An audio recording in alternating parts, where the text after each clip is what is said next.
Hola, ¿qué tal? Mi nombre es Claudia Alejandra Mede Navarrete. Actualmente soy alumna de la Universidad Virtual del Estado de Guanajuato, de la licenciatura en Derecho. Estoy cursando el módulo de Juicio de Amparo con la licenciada Sofía Pérez Fuentes Sacramento y voy a compartirles mi reto 2, la jurisprudencia. Muy bien. Lo que nos pide es que analicemos 3 casos y respondamos de manera coherente y argumentada algunos planteamientos.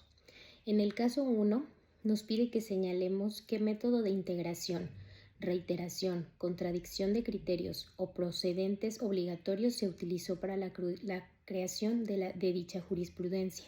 Bien, una vez que he realizado el análisis del caso, particularmente puedo referir que se trata de un método utilizado para la creación de jurisprudencia, es el de reiteración, por lo que la jurisprudencia por reiteración de criterios es un método que aplica principalmente para los tribunales colegiados de circuito. ¿Cómo se crea? Se establece cuando se sustenta un mismo criterio en 5 sentencias no ininterrumpidas por otra en contrario. Requisito de votación. Las resoluciones deben ser aprobadas por unanimidad de votos de los magistrados que integran el tribunal.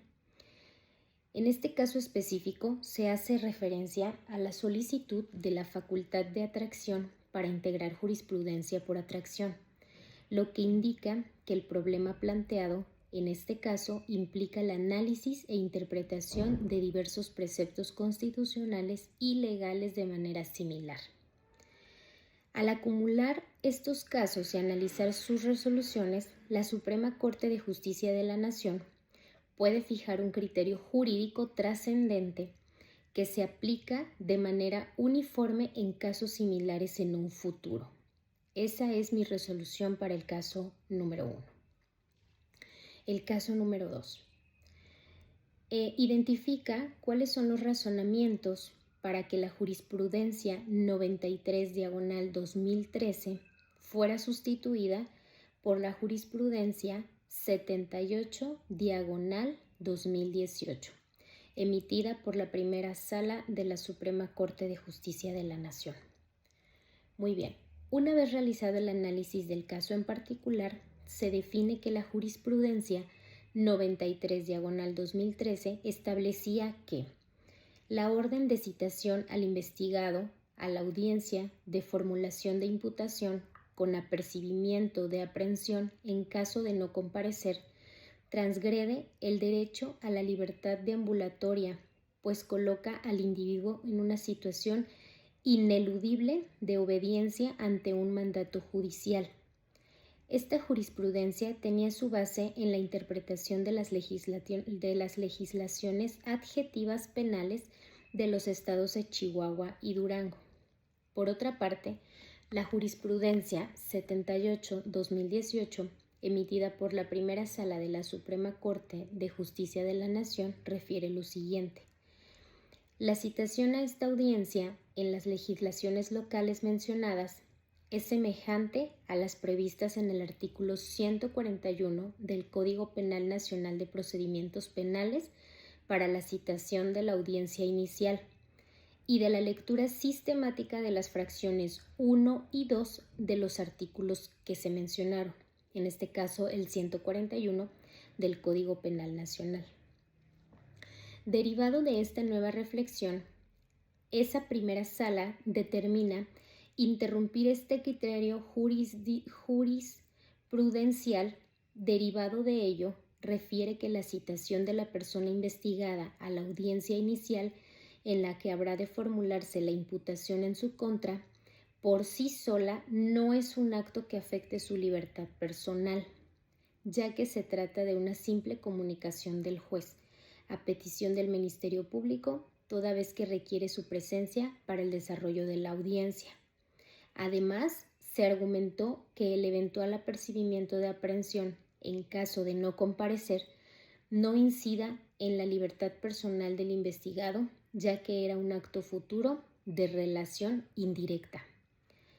Por último, la primera sala concluyó que contra el auto que ordenaba la citación del investigado a la audiencia inicial es improcedente el juicio de amparo indirecto, ya que se trata de un acto judicial fuera de juicio que no afecta la libertad personal del quejoso. Esto conforme a lo establecido en el artículo 107, fracción 4 de la Ley de Amparo. Esa es mi respuesta al caso número 2. Caso número 3. Respecto a los casos 1, 2 y 3, indica en qué época del Seminario Judicial de la Federación fueron publicadas las jurisprudencias. En el caso 1, señala que fue en la 9ª época. En el caso 2, señala que fue en la 10ª época. Y en el caso 3, señala que fue en la 9ª época. El caso 3 señala para qué autoridades es obligatoria la aplicación de dicha jurisprudencia. Mi respuesta es: la jurisprudencia constitucional común se observa ser obligatoria para todas las autoridades judiciales del país, de acuerdo con la Ley de Amparo y la Constitución Política de los Estados Unidos Mexicanos, al ser una jurisprudencia emitida por el Pleno de la Suprema Corte de Justicia de la Nación. Su aplicación es de carácter obligatorio para todas las autoridades jurisdiccionales del país, tanto federales como locales. El carácter obligatorio de esta tesis emana de lo dispuesto en el artículo 217 de la Ley de Amparo, el cual establece que la jurisprudencia que establezca la Suprema Corte de Justicia de la Nación, funcionando en pleno o en salas, es obligatoria para estas tratándose de la que dicte el pleno y, además, para los plenos regionales, los tribunales colegiados de circuito, los tribunales colegiados de apelación, juzgados de distrito, tribunales militares y judiciales del orden común de las entidades federativas y de la Ciudad de México, así como tribunales administrativos y del trabajo locales o federales.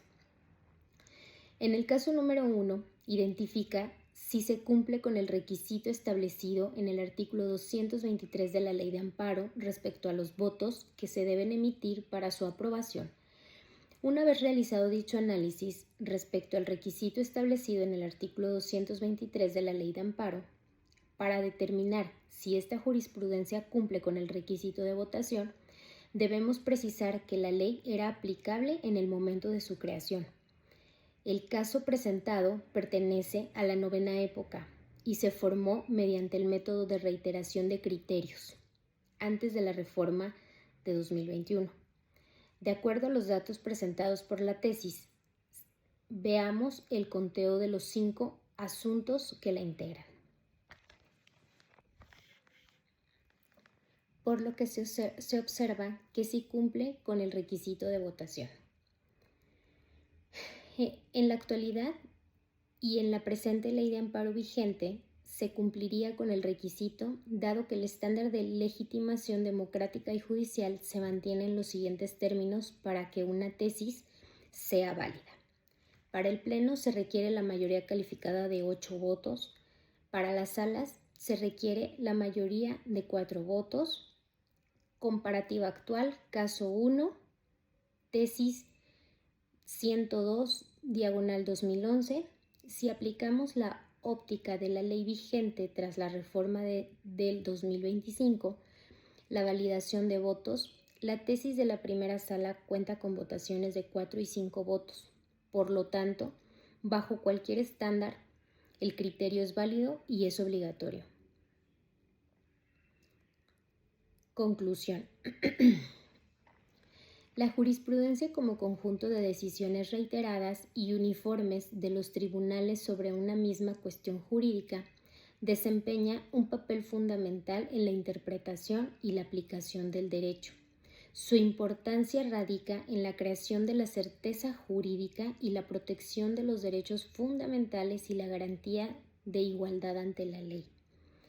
Es de señalar que la jurisprudencia promueve la igualdad ante la ley al asegurar que situaciones similares sean tratadas de manera uniforme independientemente del lugar o tribunal donde se presente. Esto evita la existencia de disparidades injustificadas en la aplicación del derecho y contribuyen a la cohesión del sistema jurídico al establecer criterios interpretativos que guían la actuación de los tribunales y protegen los derechos de los ciudadanos. Con esto doy por terminado mi video. Muchas gracias.